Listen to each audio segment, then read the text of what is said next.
order. Everyone please stand and recite the Pledge of Allegiance. Pledge of Allegiance to the flag of the United States of America and to the republic for which it stands, one nation, under God, indivisible, with liberty and justice for all. Okay, Ashley, can I have roll call, please? Clot. Here. Menard. Here. Hivma. Here. Jurdy. Here. Fisher. Here. Briggs. Here. Cavalier. Here. Okay, this is time for the open forum. If anyone would like to address the council on any issue not already on tonight's agenda, may come to the podium, state your first and last name and address, please. Hearing none from chambers. Key and anybody on the phone bridge, please. No, Your Honor. Thank you. Agent logged off. Okay, no presentations. This brings us to the agenda. Does anyone wish to add anything to tonight's agenda? Your Honor, under 8.04, the resolution regarding the employment of Jeff Shoebridge as the City of Crookston City Administrator, I have updated the attached contract to reflect the correct pronoun changes. Thank you. Do I have a motion to approve tonight's agenda? So moved, Your Honor. Thank you, Tim. Is there a second? I'll second it, Your Honor. Second by Clayton. Discussion, hearing none. Roll call, please. Clot. Aye. Menard. Aye. Hivma. Aye. Jurdy. Aye. Fisher. Aye. Briggs. Aye. Cavalier. Aye. Okay, motion carries. This brings us to the consent agenda. Does anyone wish to remove anything from the consent agenda? Can I have a motion to approve tonight's consent agenda? So moved, Your Honor. Thank you, Don. Is there a second? I'll second. Thank you, Henry. Roll call, please. Clot. Aye. Menard. Aye. Hivma. Aye. Jurdy. Jurdy. Aye. Fisher. Aye. Briggs. Aye. Cavalier. Aye. Okay, motion carries. No public hearings. Ashley, Yes, Your Honor. Item 8.01 is a resolution regarding writing off the debt of Jacob Hospitality Incorporated, formerly doing business as the Crookston Hotel and Convention Center. Todd Michael Jacobson and Nicole Luell Jacobson. thank you. Do I have a motion to approve this So resolution? moved, Your Honor. Thank you, Don. Is there a second? I'll second. Thank you, Tim. Discussion. Corky, please. Yes, what we have here is a recognition in working with Michelle from CLA and reviewing the file that the Jacobson Hospitality ceased doing business. They have no particular assets at all. And secondly, each of the owners of Jacobson Hospitality filed for bankruptcy and they were discharged. So there is no reasonable expectation of an ability to collect any or all of this amount, and we're recommending that it be written off formally, the city books. And the correct amount is $100,000. No, 140,000. The original loan was 100,000. Oh, okay. But with interest, that had accrued up to 140,000 some dollars. Okay. Just no reasonable expectation. The city sat second. It had released its mortgage already, and it sat behind another entity, another bank. There's just no reasonable expectation of getting this. Did they ever make any payments whatsoever? I think they made a few, I'll characterize it that way, but Okay. really made no significant indentation. As you can see, the original amount was 100,000, and the interest accrual brought it up to 140,000. $140,598.16. That was through our relending program, right? Correct. There's no collateral or anything put forward? There is not, there was collateral, but it was all dissipated, it was all gone. At the time, they filed for bankruptcy. Further discussion. Hearing none, can I roll call, please? Clot. Aye. Menard. Aye. Hivma. Aye. Jurdy. Aye. Fisher. Aye. Briggs. Aye. Cavalier. Aye. Okay, motion carries. Item 8.02 is a resolution regarding the City of Crookston fund balance policy. Thank you. Do I have a motion to approve this resolution? I'll make that motion, Your Honor. Thank you, Clayton. Do I have a second? I'll second. Thank you, Tim. Discussion. Yes, what this is a reconfiguration and redrafting and an updating of the fund balance policy. It's been presented for your review.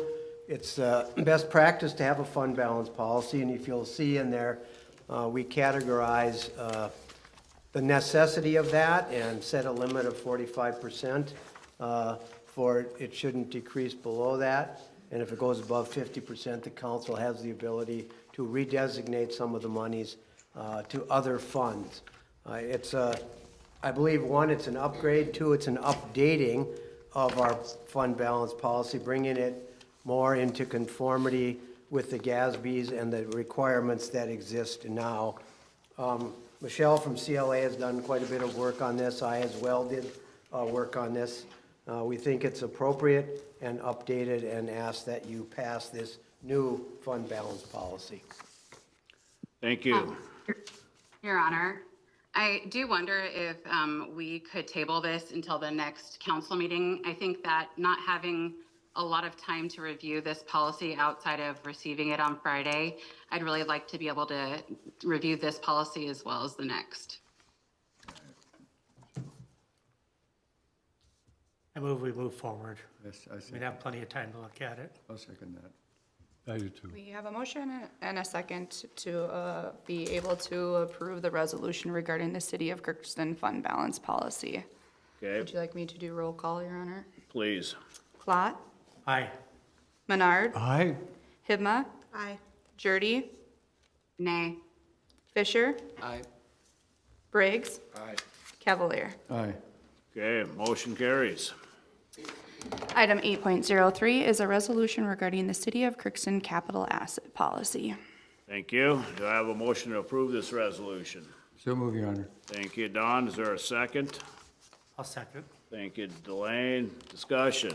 Yes, this is very similar to what we just did. This refers to capital assets. I think the biggest change or the biggest piece of information you need to know is it sets out certain dates, certain years, durations for how we depreciate or consider capital assets. I believe, if I'm not mistaken, the last time this was updated was 2004. Again, Michelle from CLA and I have worked on it. We've looked at other policies. We've looked at the presently existing recommendations to move forward, and this was the policy that was created over a period of probably 3 weeks, back and forth, language corrections, and a recommendation to you. Thank you. Further discussion? I would also say that I don't know what the rush is for voting these policies through, so I would ask that we table this policy as well. For me, the same as last one. We've had enough time to look at it, so Same. I move we move forward. Again, we have a motion by Councilmember Cavalier and second by Councilmember Clot to be able to approve the resolution regarding the City of Crookston capital asset policy. Would you like me to do Roll call, please. Clot, Aye. Menard, Aye. Hibma, Aye. Jurdy, Nay. Fisher, Aye. Briggs, Aye. Cavalier. Aye. Motion carries. Item 8.04 is a resolution regarding the employment of Jeff Shoebridge as the City of Crookston's administrator. Thank you. Do I have a motion to approve this So resolution? moved, Your Honor. Second. Got Delane and Don. Discussion. Yes, this is a proposed contract that you can see there's a signature on this particular matter. He and I directly spoke about this, and we also involved Patty from Baker Tilly with respect to the specifics of this contract. All of them were acceptable to Jeff Shoebridge. He signed it and returned it to us, indicating that this would be an appropriate contract for him. So we're asking you move forward. Thank you. Further discussion. Hearing none, can I have roll call, please? Clot, Aye. Menard, Aye. Hibma, Aye. Jurdy, Aye. Fisher, Aye. Briggs, Aye. Cavalier. Aye.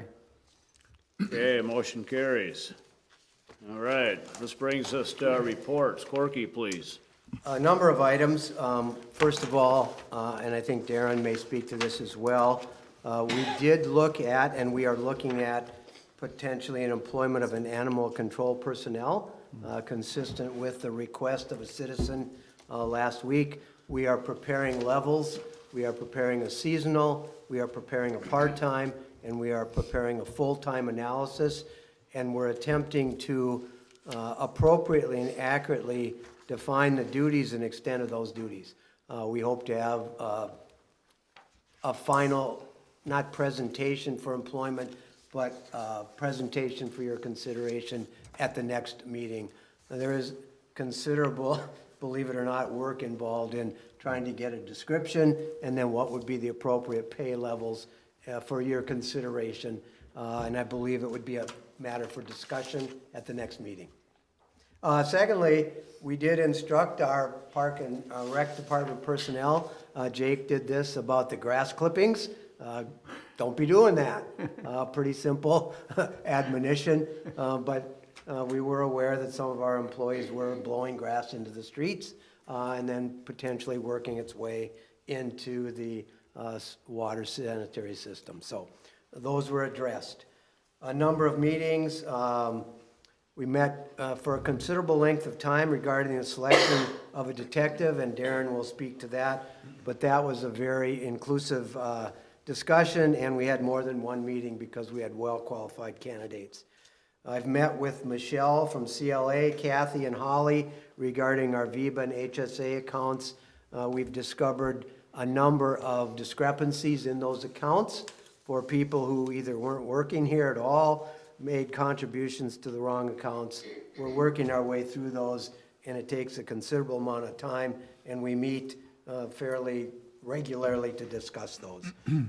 Meetings with our city attorney regarding a number of items that may be forthcoming for his workload when I exit this position, to see if he has the time and the ability to do that. We also met with Greg. The city of East Grand Forks has lost its building official as well as Fisher. And we had discussions with each of those entities. East Grand Forks is going a different route, but we think we will be working with Fisher to become their building official because Widseth provided those services and had discontinued them. A number of meetings with Jason and Carrie and Dale regarding upcoming Tri-Valley building disposition by them to the city. That's moving forward. We will have some additional meetings regarding that, but we hope to conclude that almost endless project within the next 2 months. Yeah, we met with Teresa and Shane, the fire chief, and he'll talk with us about that. There was some difficulty with the Valley Tech Park fire doors and how they were operating or not operating. We met with Jake a number of times regarding upcoming park and rec policies, and he'll talk about the campground. We should be completing that by the end of June. And we met with Michelle and Greg regarding KEP properties or realty, and we will be indicating that those funds from our Small City Development Grant are available for that entity. Busy week. Thank you. Ask a question in regards to the conversations you've been having with Clifton. With who? Now that Clifton, we've Okay. now agreed to that policy of 45%, are we actually adhering to that? Do we know where we are as far as what our reserves are?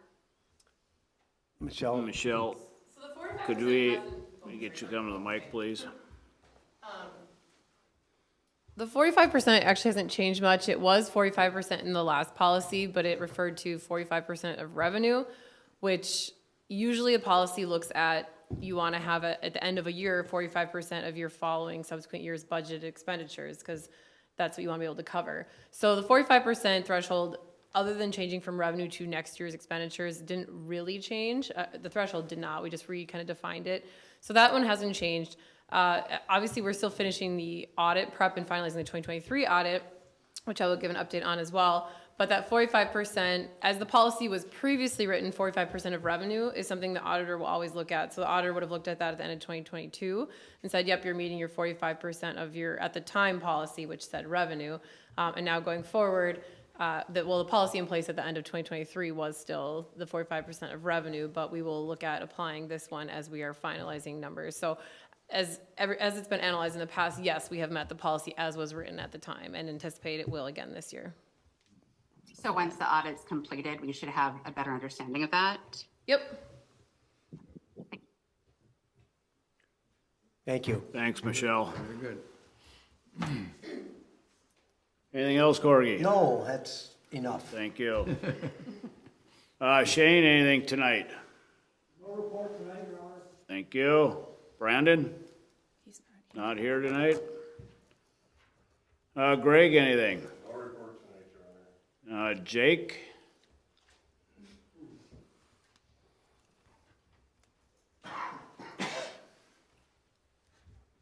Thank you, Your Honor.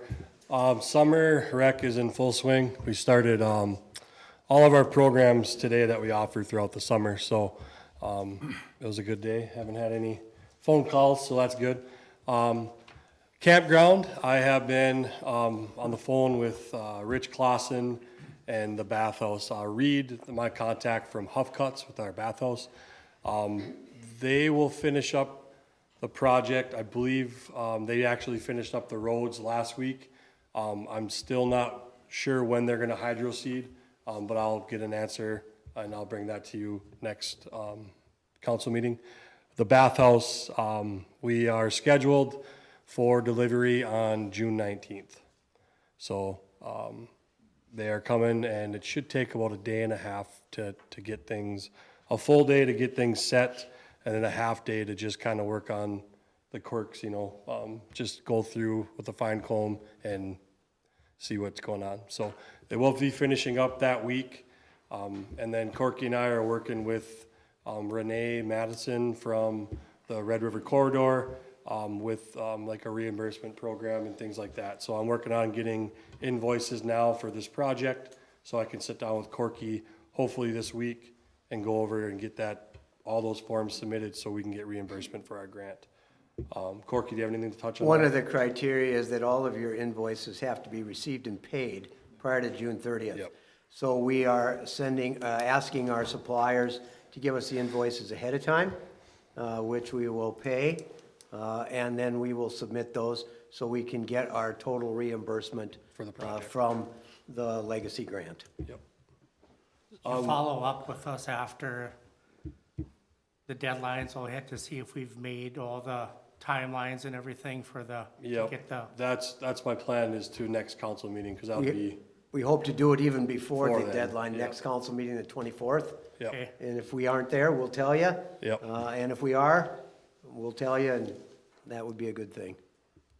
And then just a big thanks and kudos to our park and rec staff. I know our maintenance side, the grass has been a big nuisance on our end and the city, so thank you for that, and the city, just patience with that too. I mean, we're working as hard as we can. We are fully staffed now on our maintenance side.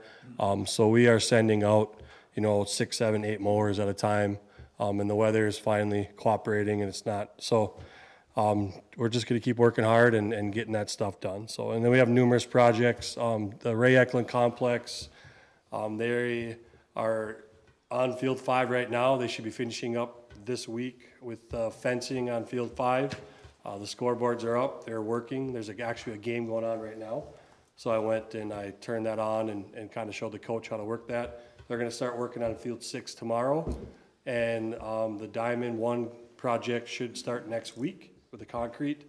And Gary Stegman and a few other staff are working hard at Karn with that Karn project. So we're just keep going. So any questions for me? Jake, did they, Hey, go ahead, ahead. Christie. I was just gonna clarify, because I think it's maybe just for the purpose, the sake of clarification. So people have issues with those not mowing their lawn or doing things like that, or they're like, it's above. Are those concerns and complaints being addressed by your department now? Yes, so we will get complaints from the community. They'll call into Park and Rec. Scott or myself or someone will go check the lawn, and we have a process that we do. And then if it's 6 inches or more, we send out a letter, and then they have 7 days to mow their lawn. And then if we have to come in, then we mow it and then we bill them. But we take pictures before and after. We have a whole process that we do, so. Wonderful. I just wanted to make sure, like, I know there's been some people that have called in, and I initially thought it was Chuck's department, so it's just good to know that we should be directing those concerns to you. Park and Rec does the nuisance mowing, correct? Yep. Couldn't hire anyone this year, or nobody interested? Corky, do you want to answer that one? It was brought to my attention, and that's. We have in the past just received one proposal per year. Their rate was going to be significantly increased. Park and Rec Department thought that they could handle it and would generate hopefully revenue for the city as opposed to paying. So decided to go that route. Okay, thank you. One more question, Jake. They already did the asphalt road in the park, Yep, they finished that up last week. but the bathhouse ain't set. No, So is that gonna be an issue? Plan B is in effect. We're gonna send them a different way. We're not putting them on the asphalt. Okay, So Scott and I have been sat down and we actually mapped out a spot for them to come through a different way to Central Park, because I'm not gonna have them on that asphalt. okay. So. So Plan A didn't work out. They were gonna set the bathhouse before the roads. Plan A is very disappointing. I'm a little upset with Plan A. It didn't follow through like I was told it was going to. So, Okay, thank you. Tim, did you have a question? Yes, Jake, the access to the pontoons for fishing and for the kayak launch in the Riverside Park there, that little small park, it's a perilous journey down that riverbank to get to the pontoons. Okay. And I've had multiple comments from constituents that are concerned about a fall, possible, harm to themselves, because there are some persons of let's say my my age that have to be a little more careful navigating those riverbanks. So, Okay. and when they're wet and slippery, it's very dangerous. So, Tim, Tim, I think, can we meet up tomorrow or this week and go take a look at that together? Sure. Okay. Yeah. The number one thing, Tim, is before I can do anything with making a different walkway down to there, Access. Mm-hmm. I have to be in touch with the Corps of Engineers, because you are only, and the DNR, because you're only allowed to move 10 cubic feet of dirt off of that before you have to start paying. So we have to get in touch with the Corps and the DNR and find out where we can, if we can do anything and that kind of stuff. Right now, the only other option we would have is to pull them and move them to a different spot. So I will be down there tomorrow and look at it right away and see what see if we can adjust it at all down there. And then we'll get back in touch with you. There's no such thing as portable steps or even a I'll ramp? look into it. We can come up with a plan. We'll look into it. Okay, thank you. All right, thank you, guys. I Thanks. should indicate that this past week, the Park and Rec Department took care of the baseball field. They held Section 8 baseball tournament. And the Park and Rec Department did an awesome job. Both the representative and the manager of that tournament had nothing but compliments. I was up there participating and heard from the teams and coaches. If it was up to them, they would hold the tournament here every year, but they cannot. But we are in line potentially to have it every other year. They did just an absolute great job. I can't thank them enough, and neither could the teams and coaches. Yeah, it's a great improvement in that. Does that generate any revenue for us? Not directly, but indirect. People that were in town, they were eating, there was a food wagon there. And the people who worked it volunteered. Quite frankly, it was Baseball Association that did most of the things, but the grounds crew did have to be available. And we did have weather, but they were able to keep the field very, very playable and kept the pitching mound as good as it could be, and it played well. Right. Thank you. Carrie, anything tonight?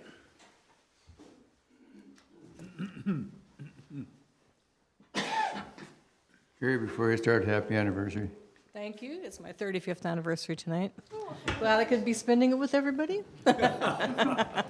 I just want to say thank you to everybody who came out to that breakfast 2 Fridays ago. That was a wonderful breakfast. It was a great turnout. We had a lot of good interaction between everything from Otter Tail to the college and RSDP, and it was just a whole bunch of just to kind of, and Tri-Valley was out there, and we just got to catch up on a lot of the projects, so everybody got kind of on the same page and were able to answer.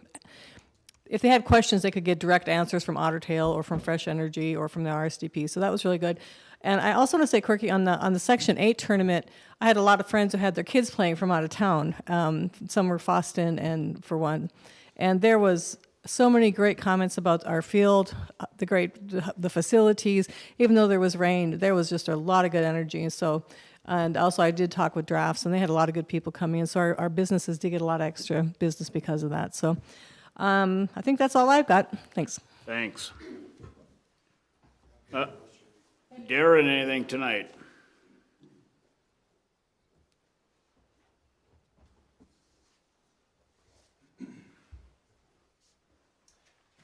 I don't have a lot. Again, just like Corky said, I'm working with him in reference to what an animal control officer might look like, or maybe a community service officer to help with that, and maybe some other things related to the police department. Like Corky had mentioned last week, excuse me, we had detective interviews. I had mentioned previously there was 4 candidates that applied internally. It was a very difficult decision. I'm excited to announce that Officer Derek Cox was selected as our next detective. Derek's been with us for a couple of years. He has about 9 years law enforcement experience. We're confident that he'll continue to build and expand our investigations team, so we're excited for that. We're hoping within the next 30 days we can make that transition. The new officer, which also brings us up to full staff, starts on the 17th. We're going to do some training for a couple of weeks prior to any transition, just so we're not short in any areas around the police department. But again, that will happen very soon. So this last week, Tuesday through Friday, the Crookston Police Department helped with Safety Town. Each day we had several officers helping with preschool children on the town, as they call it, learning traffic and pedestrian safety and a multitude of other safety topics. It was well received by the kids, the participants, and is equally as fun for our officers who get an opportunity to teach and interact with the young preschoolers.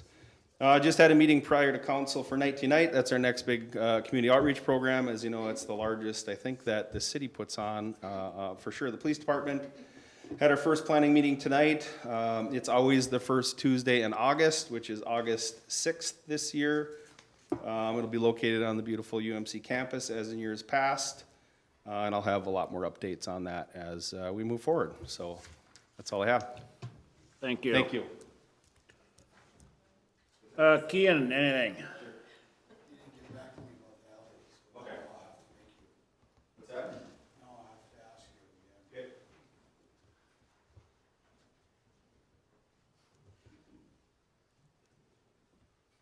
Hi. So I had a conversation with Corky earlier, and in addition to my responsibilities that I oversee right now, I'll also be overseeing event coordination for our vendors. So instead of, like, for example, Downtown Tunes and Market reaching out to the individual departments for all of their needs and coordinating with everyone individually, I'll be the go-to person for our different vendors for coordination for everything to make our events run smoother. Other than that, that's short, easy. That's pretty much all I got. Got a lot of comments on your newsletter. Yeah. It's really well received in the community, so thank you.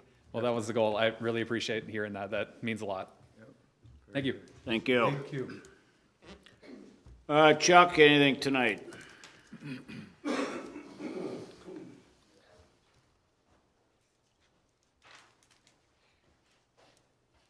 Your Honor, not too much of a list here, but a little bit. An update for the 2024 street improvements. I spoke with Eric from Spruce Valley today, And he said all 3 projects should be completed by next week, weather dependent. So that's North Broadway, 3rd Avenue Southwest in Houston. For the Public Works crew, they've been busy trimming and removing trees. Last Friday, they did do a brief river watch. Thursday, Friday night, the river levels jumped up to 13.3, and so they were just monitoring that. No issues to report. They're continuing to patch potholes, assisting with the parking lot closure for Tuesday, Tunes and Margate. They put out some barricades. We'll put out more tomorrow, and we put notes on the cars to warn people. We've had 2 days of postponed mosquito spraying due to weather. We'll try again later this week, and today's trap count is currently 25. For myself, I haven't received any new updates or news for the Houston Avenue erosion. Still waiting to hear back on from the watershed for their survey. I've been meeting with residents and business owners around town, discussing various topics from garbage, tree trimming, storm drain issues, blocked visibility, just all sorts of concerns. And one big project I'm working on, I'm drafting a request for bid for the demolition of 429 Riverside. We received the grant, but now we have to go out for bid for a construction crew to come in and tear the house down. Some things I have to make sure in that bid, the scope of work that's covered by FEMA, Homeland Security and Emergency Management, and the Minnesota Department of Natural Resources Division of Ecological and Water Resources. Over on Polly Slough, we have special flowers and weeds that we need to pay attention to. They're not found anywhere else in the city of Crookston. So the crew that's coming in is gonna have to use some special equipment to make sure no debris makes its way over there. Lastly, I plan on attending a training session on mosquito identification and control with the Grand Forks Mosquito Control later this month. Everything I learn, I plan to bring back and provide a little training session for the crew. And that's it. Thank you. Yep. Michelle, anything? Couple quick updates. We continue to work on updating the policies and bringing those to you. You approved a couple more tonight for the fund balance and capital asset policy. Both of those were starting with original policies that had been around, but they were about 20 years old. So as I mentioned, the 45%, for example, had come from original policies. But there's definitely some updated language in not only those two, but as I'm going through the other policies that either is not in line with current, whether it's language, GASB standards. So we're really just trying to bring those up to date. I know a couple of them I have in line are certainly credit card policies, one I've been looking at. I think that's about 20 years old, and some additional finance policies. So we'll be bringing some more of those to you at subsequent meetings, as well as year-to-date financial statements. And I did have a meeting with the audit firm last week, just a few days ago, to get an update, just kind of update him on where things are at and confirm when they could fit it into the schedule. I know I'd mentioned in the past that anytime you reschedule an audit from the originally planned time, auditors are very busy these days, and there's a shortage of them. They have a June 30 deadline to work on, so there's no guarantee that we could always get the audit in when we're ready. So he said their next available week is the week after the 4th of July. So that's when we have the audit scheduled. At that point, it's usually a pretty big downtime for government auditors, so I would anticipate the audit could go fairly quickly at that point, but it is not scheduled until that week, since that's the kind of first full week that they had available to squeeze us in. So that's the timeline we're really looking for starting the audit, but as I mentioned, we're really hoping to have the span of the audit be much shorter than it has in the past, both because we know they won't be as busy, and hopefully we'll have everything just in really good shape for them to knock out. So that's mostly what I have. Thank you. Can I clarify then, we're requesting additional time then in order to get that done? Because isn't it normally due June 30th? Yep. Yes, you can communicate to the state and ask for a request, and they're very good about granting those when you have reasons such as the city has. So that's just it's fairly informal, and you just notify them and explain that you'd like an extension, and they'll usually give the state's pretty good. They'll give 60 or 90-day extensions. And do you think we'll have it done within that time frame then? Yes. Okay, thank you. Yep. Okay, we'll start with Christie. Anything to report tonight? Whoops. Your Honor. Yes, sir. My name is Chris Gabriel Noah, the man with 3 first names. The alley, I tried to talk to Chief, Excuse me. Excuse me. Excuse me. This is not yes, the open you've already forum. missed the Alley is a open danger forum. zone for kids. The open forum was Was in at the the beginning of the council Yes. meeting. So you can come to the next, Don't interrupt the councilman, sir. you Can't can, hear him. you can talk about your concerns at the next council meeting at Yes, the sir. open forum. What day is that, sir? Be on the 24th. Thank you. Thank you. Sorry, I didn't know. Thank you. Okay.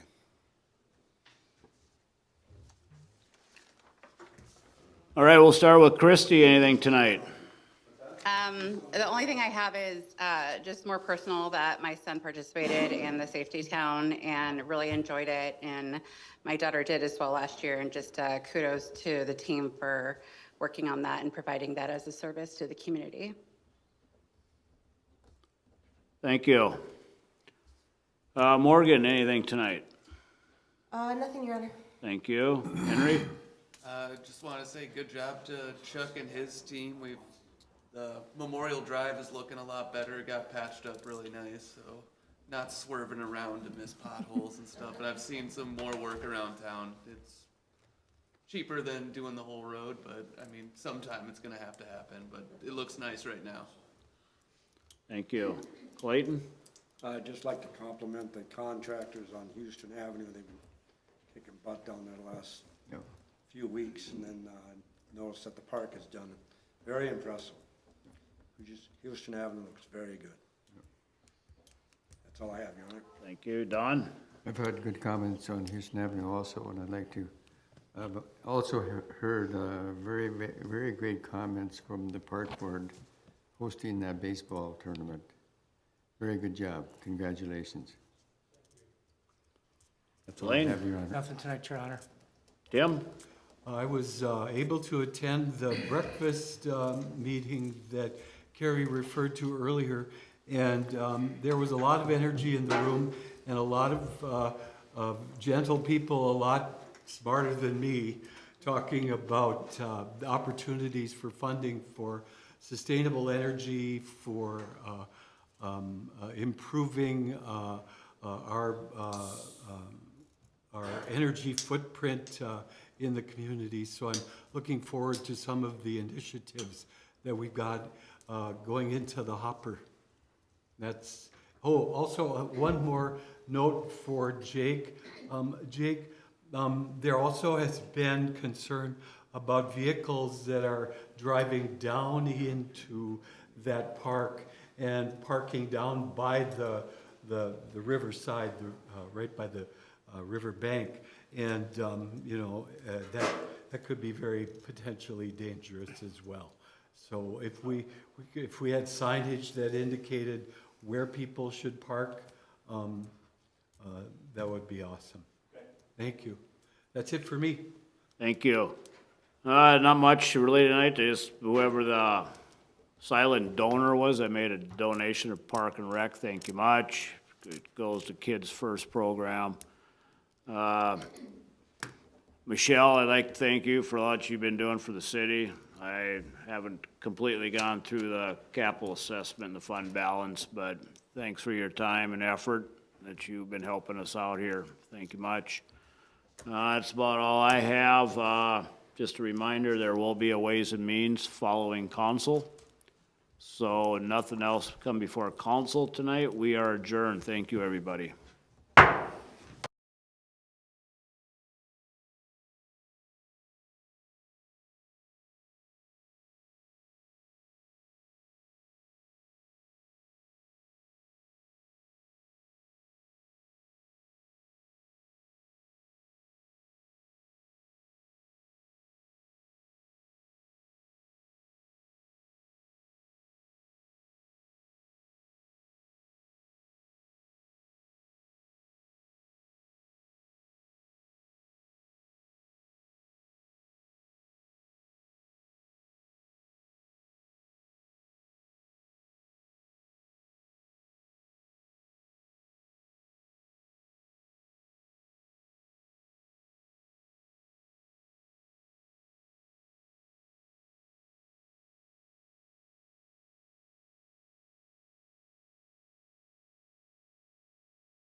We have two items on the agenda tonight. One is the Industrial Park Railroad Spur discussion, and then the other one's Ward 5 council member discussion.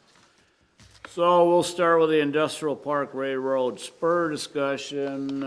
Carrie, gonna lead that off, please. All the way to the bottom again. Thanks.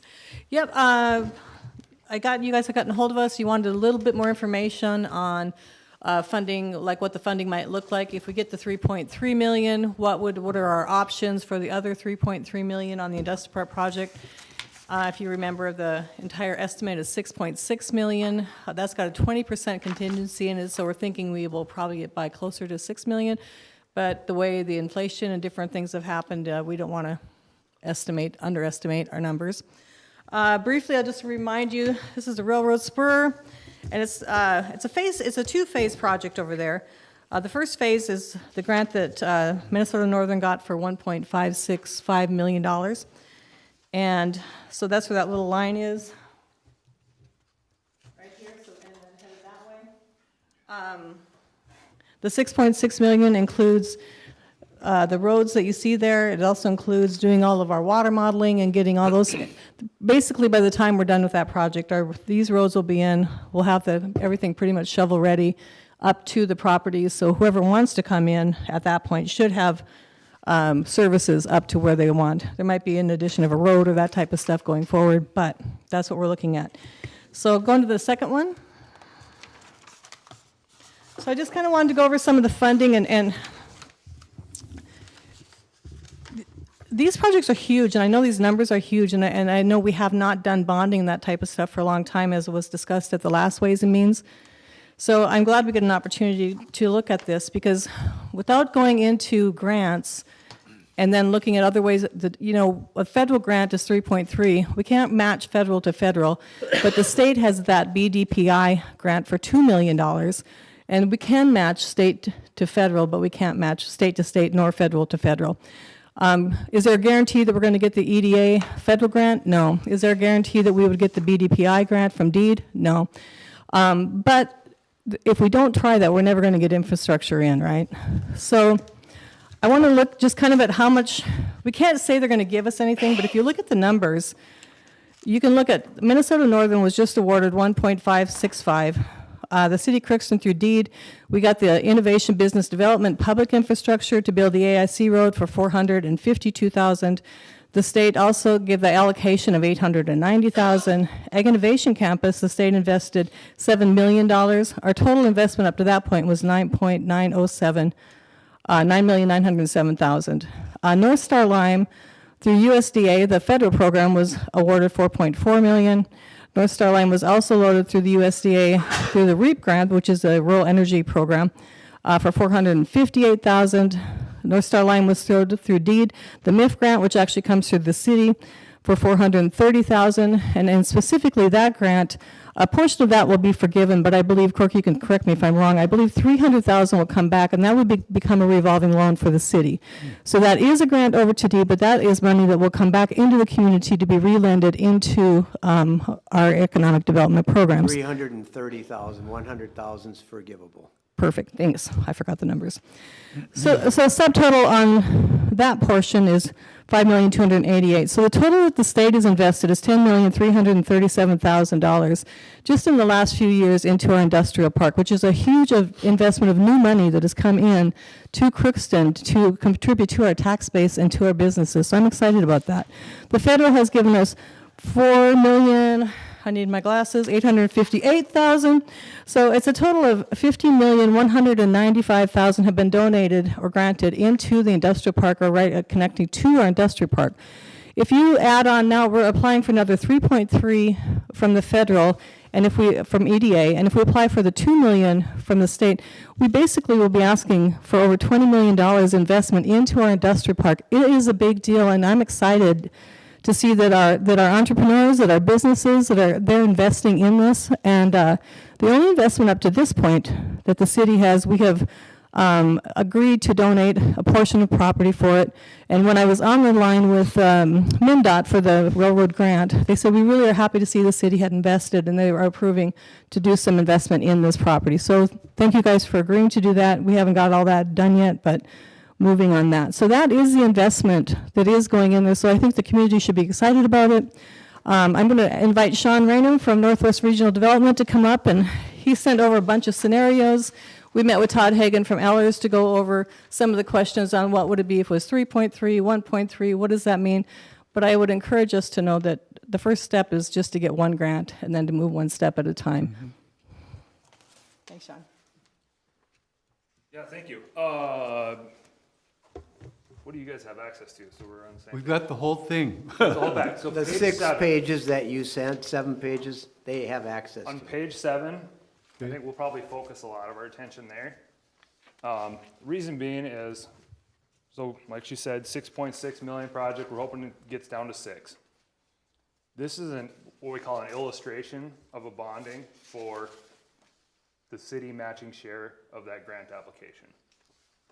So this is a $3.1 million bond, or $3 million bond. It's going to cost you $3.1 million. This is, he's got it, Todd, I say he. Todd has this set up as a AA rating. He said he won't know your rating until you actually issue the bond. But given your tax capacity and lack of debt, he figures you're probably in this area, or maybe just one step up or one step below. All that does is 15 basis points. It's not huge. So right now he's got this estimated at 4.36% interest, but it's also built in 0.5% just for market fluctuations. So when we talked to him on Friday, he said it would close at 3.8. So just so you know where you're expecting to be. If you were a single A rating, you'd probably be at this number right here, 4.36 as of Friday. So just so you know, it'd be about a full half point. Pointing out right away, you can see your tax capacity, and then how much of that tax capacity you guys levy on an annual basis. That's not a bonding capacity, it's a Tax capacity. So, not to be confused with the bonding capacity, your bonding capacity is really, the way Todd puts it, if you have it for assessed projects, it's almost unlimited.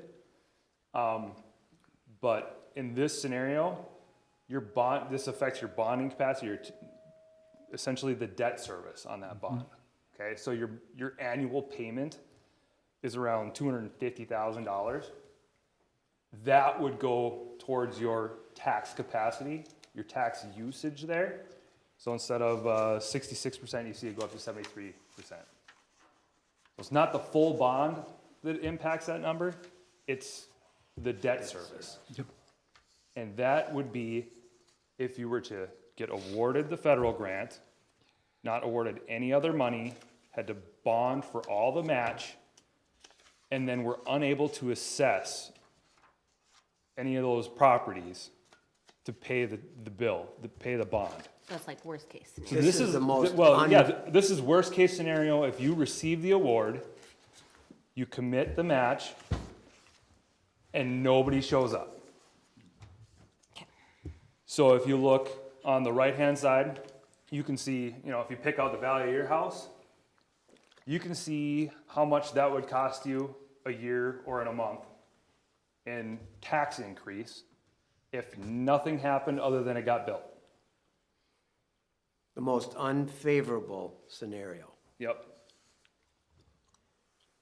And nobody came in to use it. Right. So at a $200,000 house, you're looking at $88.53 a year. Yep. Yep. Does that put the bonding in perspective, like the actual impact to each of you or to somebody you know? So, and then what's the pot at the end of the rainbow once all this comes? Then what's the revenue, the tax revenue, the potential tax revenue that the city gets? Yep. So I can't estimate that perfectly, but remember last time we had a discussion, what your existing industrial park does? We took 82 acres, that was $136,000 a year that it paid into the city. I would like to think of that as kind of the baseline, because that's been in existence, it's been there a while. I would think new development would come in at a higher value, pay a higher tax rate. The example in the industrial park is your Ag Innovation Campus. That's running about $1,800 an acre instead of $1,400 an acre in your existing park.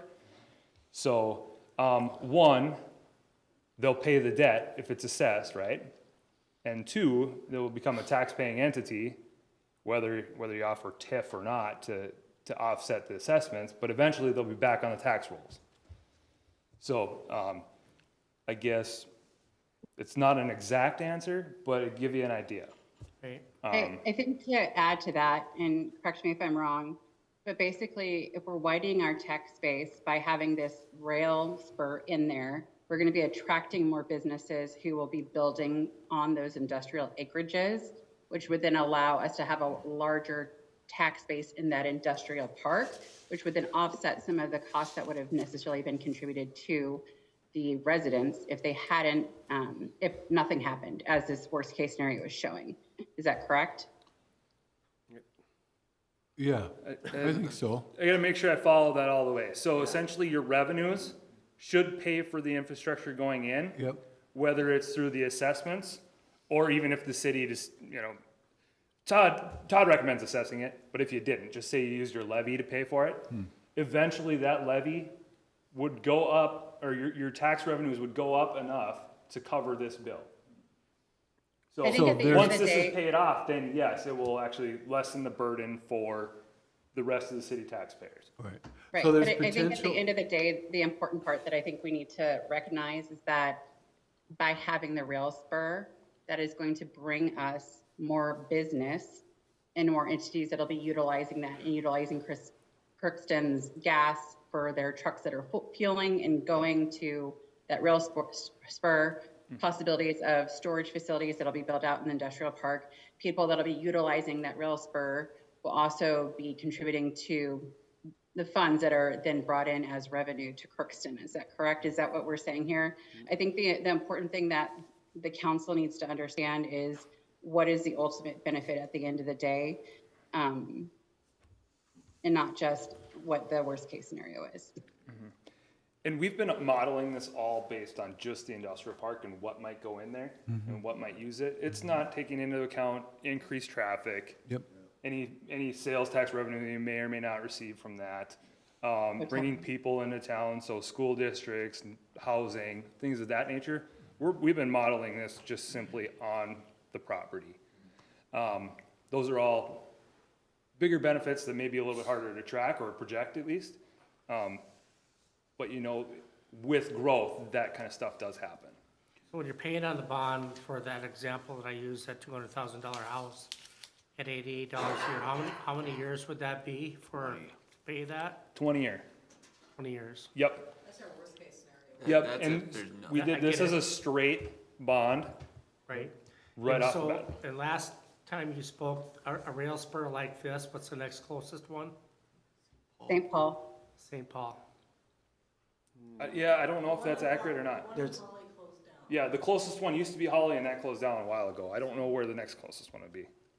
I think the other thing to remember, what Chet had mentioned at our last meeting as well, was that he has companies that come to him and ask him for what locations in the state would be good for their particular commodity or whatever they're selling, right? And if we were one that had these abilities to have storage in a close proximity to a rail spur to then get their stuff onto the rails, out to Duluth, out to the European markets or what have you, that would also make our city look a lot more favorable. So just thinking about from a business prospect, we can be considered for businesses that want to come into our state because we do have these amenities. So something also to consider as we go forward. Well, the other thing that, is kind of a thing we have to think about is what Nicholas mentioned at the last meeting, that, when these businesses come in, they're gonna want something from us as well. And what's that gonna, costs, and that's something I think we have to factor in. You know, I don't know, different things that they want to bring their business here. And, you know, is that gonna, you know, delay how long, you know, or how far along before we get any profit back on the tax base, I guess? I think what Nick actually meant by that was that if we're giving like tax breaks and things like that, there's not an unlimited resource of those. So to be very conscious as we go forward in what type of additional things we would assist businesses coming in to give them, and making sure that, you know, it does make sense for our current businesses who are thriving in our town, as well as potential businesses. So I think it was more from that prospect that we're not like overly assisting businesses that are new to town, but also providing opportunities for all industry that's here. So just to give you a little background, like some of the most common incentives you see are TIF, which is just essentially a tax rebate. They pay in their taxes and then they get their taxes back, and they can use that for whatever they need for expansion. That's a fixed amount of time, I think, can't remember, 9 years, yep. Well, you can go up to 9 years. You Yep. can make them shorter, but yes, that's available. So that would be your payback when you start receiving tax dollars again, right? Another thing would be like what you saw with North Star Lime. They used MIF, Minnesota Investment Fund. So some of that is a sales tax rebate on your capital expenditures, your capital improvements. Some of it's in the form of a loan, some of it's in the form of a grant. And then another one would be like a job creation fund. So if you're creating X amount of jobs, they'll get paid X amount of dollars per employee. You know, it's kind of a pay for performance type of thing. So if you say you're going to create 25 jobs, you don't get paid for 25 jobs until you have 25 jobs, but you might get paid for 10 while you have 10 kind of thing. So those are the most common incentives. And if you a lot of times they're remember, coming out of the state. if you remember, that type of incentive that Sean just talked about was with D. They got some D Incorporated when the foundry was sold. They made application Yes. for that. Yep. So in this packet, there are other scenarios. At the very beginning, you can see the $1 million. So that's if, say we get $2 million from the state and you wanted a bond for $1 million, that's kind of what that would look like. Or say you don't get $2 million from the state, but you decide you have $2 million in cash and you want to pay towards the project and then bond for $1 million, you can apply it that way. And then towards the back of this packet, there's some interest-only scenarios. So like if you want to buy yourself 3 years to start getting businesses in there, you can do interest-only, and then that will show you what the payment is. Yeah, I want to real quick on the interest-only or temporary bonds. Because we don't have businesses in there right now, you know, we have a couple of potentials, well, strong potentials that we'll be meeting with tomorrow. But those interest-only or temporary bonds, we can go up to 3 years and refinance every 3 years. And with interest rates how they are right now, you can kind of play the market to see if they start coming down. So that would be a strong recommendation as we go forward. But we did supply a lot of different scenarios that you can go through, and it's online. People can look at them, but I thought that was kind of an interesting one when we were talking about that. It buys you time, right, before it has to hit the taxpayer, or before $3 million has to hit the taxpayer. So there's different ways to structure it. This straight bond would be kind of like your worst case scenario. You're going to start paying right away before somebody's in there. So on this worst case scenario, the 3.1 million, that, and there's 2 phases to this rail spur, right? So that would only cover the first phase of the rail spur. Can I make a clarification there? Please. This is for the road, the wastewater, the storm sewer portion of the project. It's not the rail spur. Just so you know. Okay. This will be separated from the rail spur project. And that's So more that, or less for the application. so that 3.1 million, that would cover all the infrastructure that we need through that whole area. Yeah, when you saw the map, it's the road coming in Yep. and then up to the rail spur, give you access to that rail spur. and then your stormwater drainage ponds, lift pumps, things of that nature. Yep. So, I have a question. Do we know why Holly closed down? Was it lack of interest, or was it, do you know what the situation was there? I don't. Chet might, but I don't.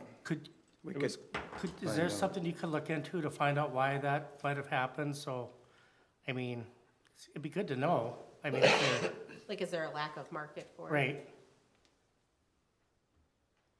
We can look for that. Yeah.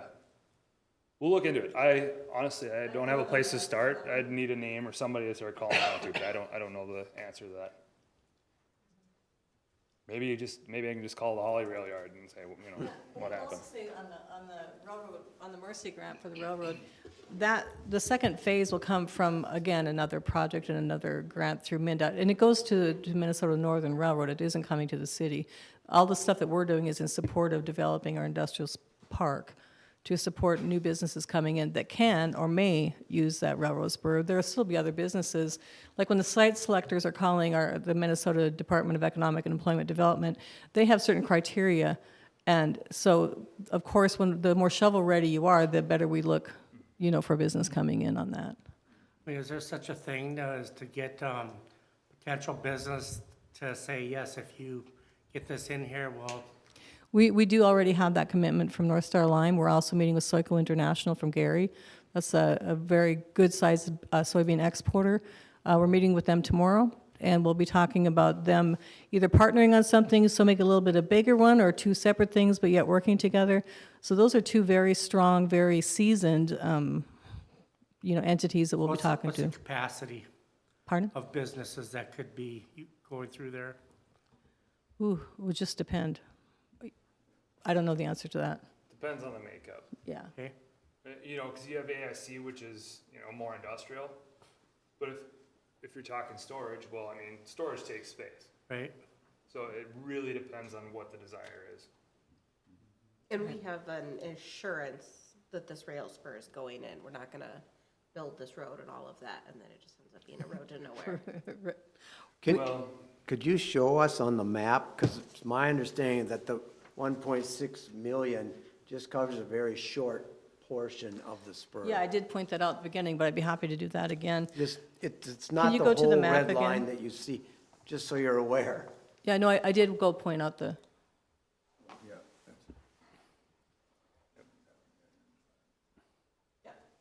you see this black line right here? Yep. Yeah, this, it comes from here to here, right? The second Yes. phase would be here. But that's not, that would be for the railroad. That's just saying, here's the road that they would need. Right, that's not on the city, that would be them, Right. Minnesota Northern, to finance that, accomplish that. Right. Yep. And the other thing here is like, you can actually look at these as two separate type deals. One, we're looking for infrastructure in your industrial park, and that can happen whether the rail spur happens or not. Yes. The nice part is that rail spur is a draw for your industrial park. So they aren't, you know, fully reliant on each other, but they are gonna help each other out. Both having an industrial park and rail space. And that's something that's unique in this industrial park that most industrial parks don't get to have. Right. And it, you know, getting a 50% grant of our infrastructure is huge. But if we can get the extra 2 million, that's really a feather in our hat. And again, if you look at the 15 million that has been invested in our park, I think we can feel confident that the state is looking at us and federal is looking at us. And, but nobody can guarantee. I know we've tried to have meetings to kind of maneuver our way to get the EDA, federal EDA, and also a deed to agree, like tell us up front if you think it'll go. Well, they feel confident, but they can't promise anything till they get through the committees, the same as I don't promise anything unless it comes through our board or our council. So they're in the same boat as the rest of us on that. Would you agree with that statement? Yeah. We met with EDA and the state. We tried to arm Tried wrestle. to find some wiggle room there, and they're like, no, it's gotta be funded. All right, fine. Yeah. So we're excited. You know, if we're going to really increase our tax base, we're going to have to invest in something to increase our businesses, and we're excited to have the opportunity, and I'm excited that people want to work with us and they see Crookston in a positive light. That makes me feel good about it, and I think that we're headed in the right direction, but we can't guarantee anything, but we can give you our worst-case scenario. but we can also say hopefully that wouldn't be the situation, so. And what, what we're asking for is just to consider, talk about it tonight. Spoken with both Carrie and Sean. The application is due June 30th, and with this meeting tonight, they will continue preparing that, but they will be asking us on June 24th, the next council meeting, for authorization to proceed with the application. Now, why that's important is within that application, it's not a promise, but it's a representation that we as a city would be able to meet the one-to-one match of whether it's 3 million, 3.1 million, we would be able to do that. Now, thinking further down the line, if we get it and we don't get the DBTI, Business Development Innovative Grant, then we could reject the federal grant. But in the future, if that were done, maybe we're not looked on as favorably by rejecting the grant. Yep. So the reason that Carrie and I asked for the worst-case scenario is with that recognition, that if we put this application in, we're essentially asserting we have the ability and the desire to match regardless of other factors. Well, And I we think can, what this portrays is the city's willingness to, shout out loud that we're open for business. Exactly. And we are open for Yeah. business, right? Yeah. Yeah. I think the other thing to consider is that the state and federally, they have already put in $15 million and are looking to invest more. And so I think, this is a real good faith effort on our part and that they see the potential and the need there. And I think that should be considered as well.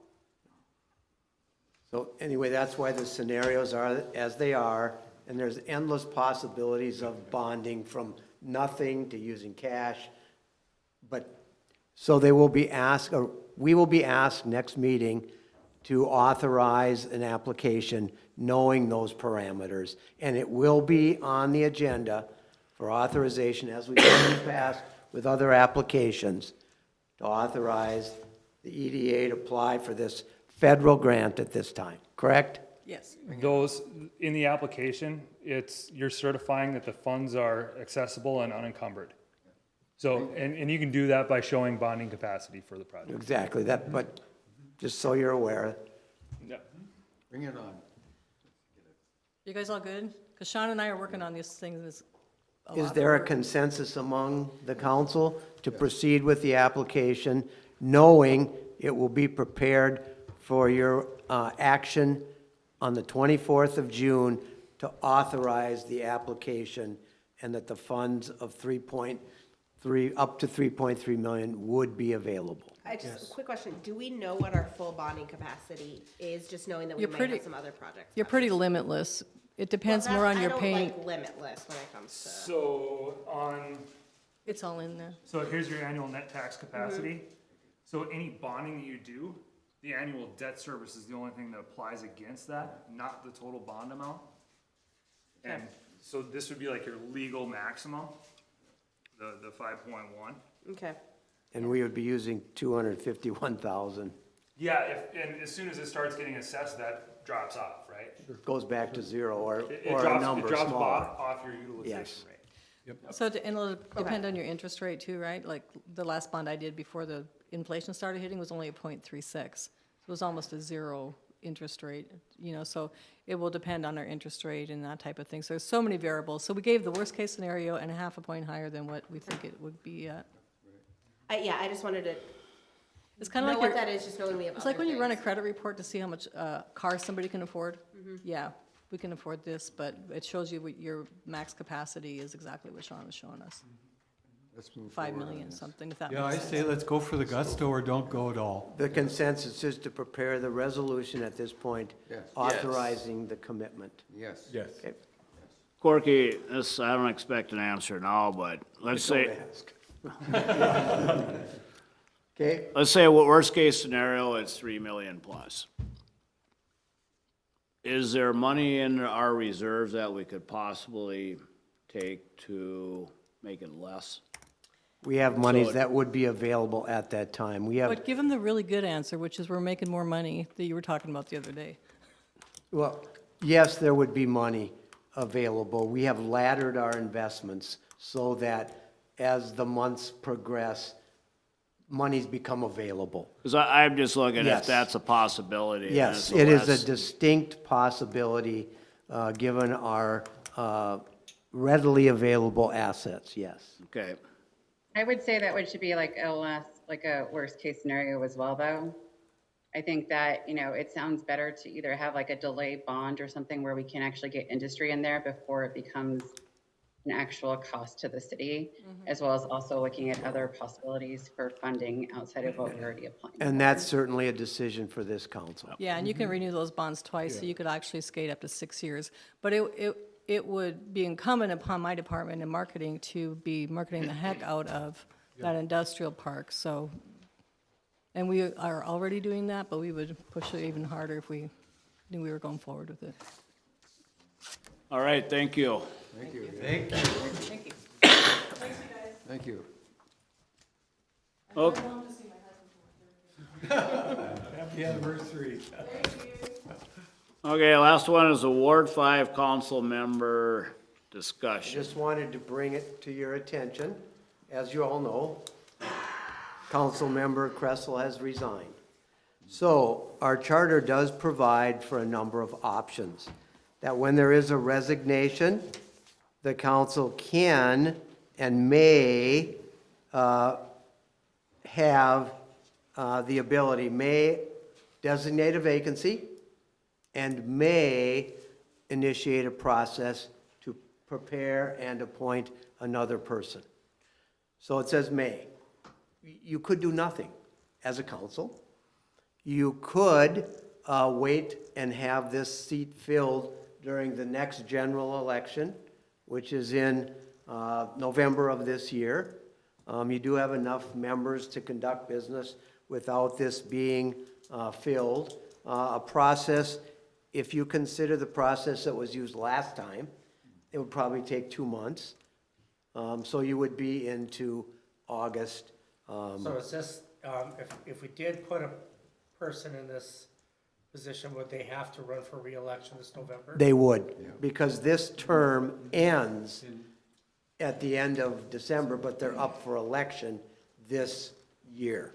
So I understand, waiting for it to come open for election, but based on some of the prior elections, nobody entered into the election, and then we were sit with a vacant seat pretty much at the end of the. Well, and just as a practical matter, any or one of all of you could go out and, if you know people in the Yeah, so ward, I say, mean- would you be interested in running for election? Would it be okay if we just opened it up and if somebody came and one person or two people was interested, we'd just go through the process and see? Well, that's a possibility, but you have to have a process to Right. select people. Even if there's one, you still have to have a process to go through, and if it was like last time, there's a committee of ward members that meets, interviews candidates, and then recommends to you all to fill that spot. Now, I do know that last time I was involved directly, it did take a couple of months to get candidates to come in, to set up the process. Let's say that even puts you in August. Then you got September, October, and then the election. Some would argue or suggest that if someone were appointed, that's an unfair advantage. Some would say, why put somebody in there for a couple of months? Others would say, yeah, get somebody in there to work. Others would say, hey, wait till the election, see who's really, really interested, because the filing fee will certainly be prohibitive. I mean, It's I $2. would hate for somebody to come in and really want to get on. Yep. And then we say, well, you gotta wait till November. And so I don't know, I don't, it doesn't matter if we have to wait until, for me, till November. But if somebody was very passionate about getting on, then I think we should take a look at them. Yeah, I think if Give them the anybody opportunity probably, yeah. in Ward 5 wants to volunteer as tribute to be on council, let's open up the phones and hear from Ward 5. Yeah, I and that's, also- I just suggest all of these options, because that's your all decision. I mean, I also feel like, yes, I mean, Tim and I here are at large, but I think it's only fair to that ward for them to have the option for representation and not us saying, no, we're waiting And I 5 think months. there's something to be said about consistency. Like, why would we fill Morgan's position the way we did and then not do that for the next open seat? I think for just the whole consideration of transparency, that we should be consistently doing the same thing every time an opening becomes available. I have, since I live in that ward, I have talked to 3 people, and they're not saying yes, but they're not saying no neither. Well, So, open it up, let people come and apply, just like we did with the at-large position. So that's my question. Would it be similar to how I came and interviewed with the council, or was it, because you had mentioned it was? I- Run unopposed, I mean, did anybody else? No, there was get- 2 others. There was 2 others? I mean, we interviewed several Yeah. people. Yeah, I think it'd be similar, wouldn't it? But you can, sure, it can be. Previously, there was a award committee once, who then interviewed candidates and made recommendation to the council, who then interviewed. That's one way. Or you could have the council just bypass that ward committee, come and interview and appoint. It's completely open as to the process I think we that should you op- would. Well, I think I think first we should maybe open let's it see up how- to, I think we should open it up for, and show that there is interest in having someone, if someone's very interested in. well, We did this before. I think they'd be interested, but the deal is they're here, you know, what their options are weighing, well, I'm here for a couple months and then they're debating whether if I want to be here 2 months and then run for, 4 Well, that's up to months. the person. Well, if they so wanna, if fill do it just to get a taste. Yeah. And then not run, that's their option. Exactly, Right. but that's the dilemma they're weighing in on, so. And I feel that's fair for them, and they might Yeah. not want to throw their Yeah. name in now Exactly. and decide to run and throw their name in, what is it, like August is when Yep. you put it in? Okay. I don't know, I feel like it would not be appropriate for us to say that that ward does not get a chance for representation Right. for the next, I agree- 4 or I 5 agree months? with that. I So, agree with that. what I'm hearing you say is that Well, yeah, we because they should, don't actually get elected in until January. you don't get, that person would have the term Right. Yep. from whenever appointed until December 31st of '24. Right. It's half a year, it's 6 months, so. So is We what could I'm hearing you consider say that. is, you'd like us to put it out on all available avenues for an interview, or express interest, and at that point, you all decide, is it a direct interview with the council, or is there a ward committee first? Right. I would say I feel like we should have that, at least an idea of what we want to do, so people thinking about putting their name in the hat have an idea of what the process will be. I think we may get a different That's fine. type of, I guess it's just, I don't think it's fair to be like, hey, throw your name in, and then we'll decide how you're gonna figure it out. Yep. That also doesn't seem like an appropriate way to go about an election. Yeah, I it's think documented council process, for sure. appoints whoever's in, to that Yep. chair. Yep. So, I think it should be very similar to what we've done before. Yeah. Again, I think consistency is good. Well, we've had more. we've had 2 processes, so similar, what I hear you all saying is, find out who's interested, Yep. have a council meeting and interview each one, Because and then one person's interested versus 12. 3 or 4 or 5, and the process is gonna be much different. There's not much of a process if one person steps forward. Well, we still have one person stepping forward that has an interest, so. Yes. I think it'd be less time if I was ever interested in, council does the interview and appointing, Yeah. rather than having, because then you got Yeah. X amount of time if you're interested, and then you got an X amount of time if you're interested in being on a committee. Since we're at a short window, Yep. I would agree with just council interviewing and get it Yep. appointed, and then the And- position's up for reelection in November, so. And when we put this out to express interest, how long do you want the interest to be open? Couple of weeks. Till the end of July? Well, till the end of July, or do we want to say till the end? I'm just saying with. June.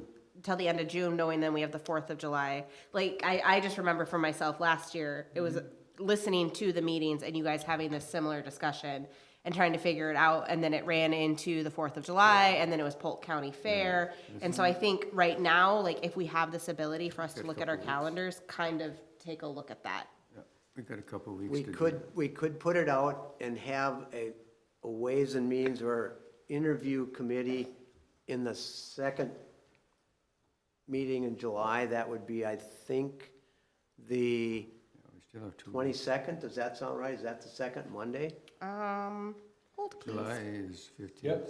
Yeah. Yep. The 22nd would be an interview panel for all who's expressed interest. And then you, as the Ways and Means, would make a consensus and a recommendation to the council to be voted on in the first meeting in August. Right. We still have 3 weeks in June, so, Sounds like the plan. Does that make yeah. sense? I'm good with Yeah. that. Sounds like a long time to get someone appointed to that chair. Yeah, I think Right. so. Well, we can shorten it up. I'm just Yeah. doing a Yeah, timetable. so you want to do it to the I meeting? feel that you also want to be able to get the word out there and give Yeah. people of Ward 5 a fair chance Is to. it possible to have word out. something right after the 4th? Well, that is the 8th. That's the Yeah. second Monday in In July. July. So the 8th? The 8th is the second Monday in July. So that would be our council. That'd be our council meeting. Let's do Let's that do then. that. Yeah, That's that good, looks yeah. Have a Ways and Means on the 8th, Yep. and then reach a consensus and a recommendation for appointment on the 22nd. Sounds good. So then what would we say the deadline that they would need to have their name or interest? Next 3 weeks. End of So let's say June 28th, which Sure. is a Friday, 28th is at fine. 5 PM? Yep. Okay. I didn't I would know. also recommend that, like, as we figure out an actual process and put that into a policy of some sort, instead of every Yes. single time this happens, we're coming up with how we want to do it. Yeah. There should be an SOP. There should be some consistency. Well, it'll and be an not interesting whatever the whim of policy the because council is. of the duration that a person might hold. This is pretty close to an election. Yeah. Only reason you're talking about, what if it happens 2 months after the person was elected? Yeah. You want to, Well, I mean, either way, I think you should have a consistent policy. then you lock.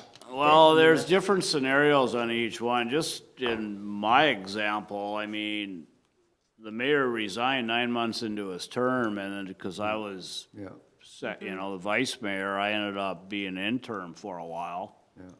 before council made it permanent, so. And we could write into something of like, if it's within this time, like knowing time periods, this is how it is. And I'm not saying we come up with this decision today, like that is not what I am Is that a saying. charter discussion? Does that have to be the charter? It doesn't have to be. Okay. Could be a policy. Yeah. So the deadline to express interest for interview 28th. is 6/28/2024, correct? Yep. Yes. By Then- 5 PM. I just feel like you have to have a time. That Sam. deadline. 5 o'clock When council- PM. Business hours. On the 28th of June. Then interview. Is City Hall open till 5? Don't they close? They can, we'll have somebody here. They can, they can call, they can, or maybe on that day, we pay overtime and keep it open. Interview on 7/8/2024 at Ways and Means. Sounds good. And then how, do they call and just show interest? Do they email a certain They person? can, any way they want to express interest to the city, Okay. whether that be contact Tina, mail, email, and not only express interest, but are willing to be appointed. Yeah, sounds good. Wait, can I just clarify, when we did the at-large, wasn't there like something that they had to like explain why they were interested in the position? That's not, And I think that would be a factor in the interview. yeah, that's not hard to do. So they just put their name in where, Yes. I just remember what we did last time. That is a great question. I can't remember what I had to do. Okay. I feel like I had to write out We why, can- but we yeah, I can thought that was search what the we did last previous time. files Either to way, see. just being consistent would be great. And then on 7, 8, all right, sorry, 722 act. Sounds good. Okay? Yep. I'm sure we can get that out over our social media, local media. Okay, we good? Yep. All right, we are adjourned. Thank you.